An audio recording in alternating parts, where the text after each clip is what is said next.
విజయవాడ ఇంకా వరద నీటిలోనే ఉంది. నగరంలో ఇంకా ఒక టీఎంసీ వరద నీరు ఉన్నట్లు ప్రభుత్వం అంచనా వేసింది. కాగా వరద నీరు తగ్గేందుకు మరో 4-5 రోజులు పట్టే అవకాశం ఉంది. కొన్ని ప్రాంతాల్లో విద్యుత్ పునరుద్ధరించారు. మరికొన్ని ప్రాంతాల్లో వరద నీరు కారణంగా పనులకు ఆటంకం ఏర్పడింది. దాదాపు 26,000 ఇళ్లు ఇంకా అంధకారంలోనే ఉన్నాయి. 21 సెల్ టవర్లతో కనెక్టివిటీ కట్ అయింది. ఇదిలా ఉంటే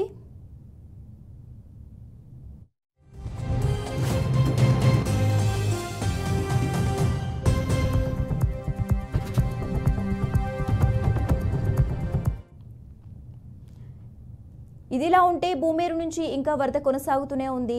2 గట్లను పూడ్చిన మూడోది కాస్త కష్టంగా మారింది. దీంతో సీఎం చంద్రబాబు కేంద్ర సాయం కోరారు.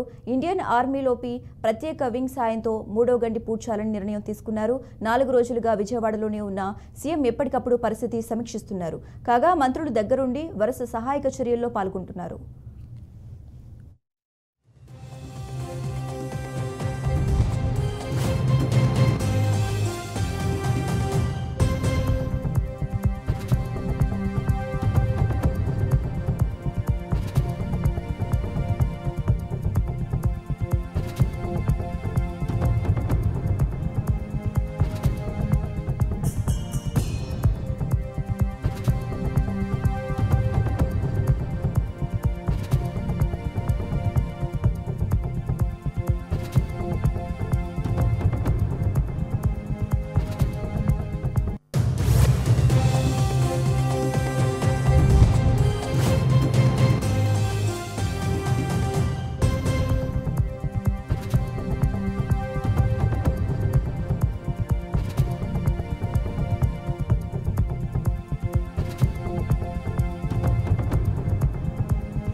విజయవాడ ఇంకా వరద నీటిలోనే ఉంది. నగరంలో ఇంకా ఒక టీఎంసీ వరద నీరు ఉన్నట్లు ప్రభుత్వం అంచనా వేసింది. కాగా వరద నీరు తగ్గేందుకు మరో 4-5 రోజులు పట్టే అవకాశం ఉంది. కొన్ని ప్రాంతాల్లో విద్యుత్ పునరుద్ధరించారు. మరికొన్ని ప్రాంతాల్లో వరద నీరు కారణంగా పనులకు ఆటంకం ఏర్పడింది. దాదాపు 26,000 ఇళ్లు ఇంకా అంధకారంలోనే ఉన్నాయి. 21 సెల్ టవర్లతో కనెక్టివిటీ కట్ అయింది. ఇదిలా ఉంటే బుడమేరు నుంచి ఇంకా వరద కొనసాగుతూనే ఉంది. 2 గట్లను పూడ్చినా మూడోది కాస్త కష్టంగా మారింది. దీంతో సీఎం చంద్రబాబు కేంద్ర సాయం కోరారు. ఇండియన్ ఆర్మీలోపి ప్రత్యేక వింగ్ సాయంతో మూడో గండి పూడ్చాలని నిర్ణయం తీసుకున్నారు. 4 రోజులుగా విజయవాడలోనే ఉన్న సీఎం ఎప్పటికప్పుడు పరిస్థితి సమీక్షిస్తున్నారు. కాగా మంత్రులు దగ్గరుండి వరద సహాయక చర్యల్లో పాల్గొంటున్నారు.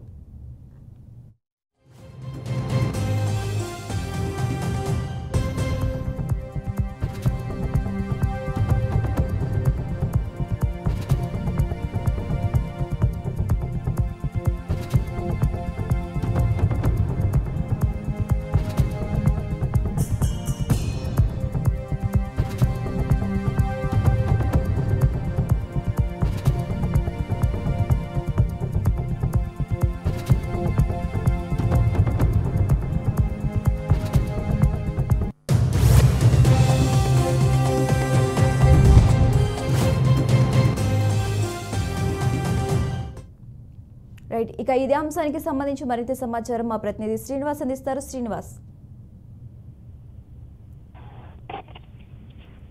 బుడవేరుకు సంబంధించినటువంటి వరద ఉధృత తగ్గుతున్న నేపథ్యం కనిపిస్తుంది. ఇప్పటికే పైనుంచి కురుస్తున్నటువంటి వర్షాల నేపథ్యంలో వర్షాలు కురిసిన నేపథ్యంలో కూడా బుడవేరుకు వరద ఉధృత పెరిగింది. ఆ నేపథ్యంలోనే అక్కడ బుడవేరుకు ఉన్నటువంటి వరద ఉధృతి పెరగడంతో బుడవేరు గంటలు కూడా పడినటువంటి పరిస్థితి కనిపిస్తుంది. అయితే వరద ఉధృతి కొద్దిగా క్రమంగా తగ్గడంతో పాటు బుడవేరు కట్టలను ఏర్పాటు చేసే గంటలు పూర్తి కార్యక్రమం ఏదైతుందో ఇప్పటికే ప్రభుత్వం ఆంధ్రప్రదేశ్ ప్రభుత్వం 2 గంటలని పూర్తి స్థాయిలో పోర్చడం జరిగింది. అయితే 3వ గంటకు సంబంధించి ఇక్కడ ఉన్నటువంటి ఇక్కడ ఉన్నటువంటి టెక్నీషియన్ వల్ల ఇది ఇబ్బంది అవుతున్న నేపథ్యంలో కూడా అది మిలిటరీ దళాల ద్వారా ఈ సాయుధ దళాల ద్వారా కూడా గంటలు పూడ్చేటువంటి ప్రయత్నం జరుగుతుంది. అయితే బుడవేరు వల్ల ఏదైతే ఇప్పుడు సంభవించిన 30 అవుతుందో అది భవిష్యత్తులో పునరావృతం కాకుండా అందుకు వరదలు పూర్తిగా తగ్గిన తర్వాత పూర్తి స్థాయిలో బుడమేరు కట్టలు ఎక్కడైతే తెగుతున్నాయో దానికి సంబంధించి పూర్తి స్థాయి మరమ్మతులు చేసేందుకు కూడా సిద్ధమవుతుంది ప్రభుత్వం. దానికి సంబంధించి ఇప్పుడు ప్రస్తుత పరిస్థితుల నుంచి కూడా బుడమేరులో ప్రవహిస్తున్న నీరు ఏదైతే ఉందో అది మరొకసారి గ్రామాల రాకుండా అదేవిధంగా మళ్ళా ఒకసారి తుఫాను హెచ్చుకున్న నేపథ్యంలో కూడా బుడమేరుకు వరద పోటెత్తితే కనుక ఈ గంటలు తెగేటువంటి అవకాశం లేకుండా ఉండేందుకు కూడా పూర్తి స్థాయిలో చర్యలు చేపడుతున్న నేపథ్యం కనిపిస్తుంది. అయితే ఆంధ్రప్రదేశ్ ప్రభుత్వం దీనికి సంబంధించి సాయుధాల ద్వారా దాన్ని పూడ్చాలని చెప్పినటువంటి సమాచారం ఉంది. అంతేకాకుండా విజయవాడ నగరంలో ఏర్పడినటువంటి ఏదైతే వరద ఉధృతి ఉందో అది క్రమంగా తగ్గిన నేపథ్యం కనిపిస్తుంది. గోదావరి కృష్ణ వచ్చినటువంటి ఏదైతే వరద నీరుందో పూర్తి స్థాయిలో తగ్గడం కూడా జరిగింది. అయితే 2 లక్షల క్యూసెక్ 2 లక్షల పైన క్యూసెక్ వాటర్ మాత్రం కృష్ణ ఉందని చెప్పని అధికారులు అంచనా వేస్తూ ఉన్నారు. ఇప్పటికే లోతట్టు ప్రాంతాలు లంక గ్రామాలు ఏవైతే ఉన్నాయో అక్కడ కూడా పూర్తి స్థాయిలో ముఖ్యమంత్రి వరద పూర్తి తగ్గిన తర్వాత అంతేకాకుండా ఈ వాతావరణం అనుకూలించిన తర్వాత ఒకసారి ఏరియల్ సర్వే నిర్వహించేందుకు కేంద్ర బృందాలు కూడా పూర్తిగా ఆంధ్రప్రదేశ్ లో ఇంకొక 2 రోజులు పర్యటించేటువంటి అవకాశం ఉంది. కృష్ణ కేంద్ర బృందం పర్యటించడం జరిగింది. ఆ తర్వాత ఎక్కడైతే వెలగలేరు కట్టలేరు వాగులు ఎక్కడైతే ఉన్నాయో ఆ వాగును కూడా పరిశీలించడం జరిగింది. నిన్న ఉదయం నుంచి కూడా నిన్న సాయంత్రం వరకు కూడా ముఖ్యమంత్రి చంద్రబాబు నాయుడు పూర్తి స్థాయిలో బుడమేరుకు సంబంధించినటువంటి ఏదైతే బుడమేరు పూర్తి స్థాయిలో పరిశీలించడం జరిగింది. బుడమేరులో ఎక్కడ గంటలు పడినాయి ఆ పరిస్థితి బుడమేరు పరిస్థితి ఏంటని చెప్పి అనుకున్నది. అంతేకాకుండా బుడమేరు కింద ఉన్నటువంటి లోతట్టు ప్రాంతాల్లో ఉన్నటువంటి ఎవరైతే ఈ రైతులు ఉన్నారో రైతులందరినీ అక్కడ ఉన్నటువంటి ప్రజలను కూడా కలవడం జరిగింది. కలిసి ఉన్న నష్టం ఎంత వరకు నష్టం వాటిని వ్యవసాయ పంటలు ఎంత మేరకు ఉన్నాయని చెప్పడానికి కూడా వాళ్ళ దగ్గర నుంచి వివరాలు సేకరించిన పరిస్థితి అయితే ఉంది. అయితే నిన్న బుడమేరు ఆ పరిసర ప్రాంతాలు కేంద్ర బృందం కూడా పరిశీలించిన తర్వాత వాళ్ళు పూర్తి స్థాయి నివేదికను కూడా సిద్ధం చేసినట్టు తెలుస్తుంది. Okay right, thanks for update Srinivas.